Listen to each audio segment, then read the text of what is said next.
You can't lower your standard of living. What I mean by that is you can't move out of your mansion into your condo or out of your condo under the nearest bridge.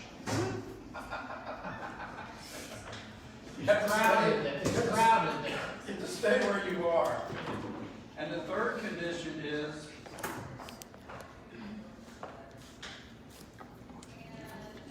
you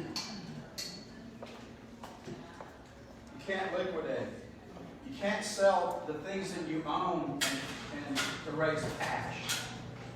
So my question to you, the $64 million question I have for you, is you today, your financial conditions right now, if you stop working for money today, you do lower your standard of living, and you do liquidate and convert anything to cash, how many days into the future could you survive financially?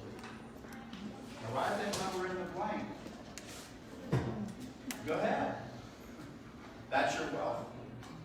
That's your public education system right there. So what I'm suggesting, ladies and gentlemen, is our public education system, as good as our teachers were, and a lot of we had some of you had some really good ones, right? Yes? Yes. Yes. Overworked, underpaid, no question.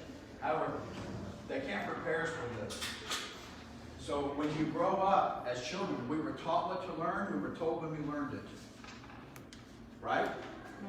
It's called a test. They talk to us. Talking isn't teaching, first of all. Listening isn't learning, second of all. And memorization of correct answers is no indication of a person's intelligence or ability. Right?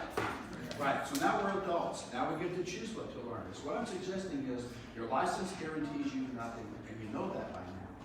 So what we have is we need three types of education in my perspective. One is technology, it's technical. Technical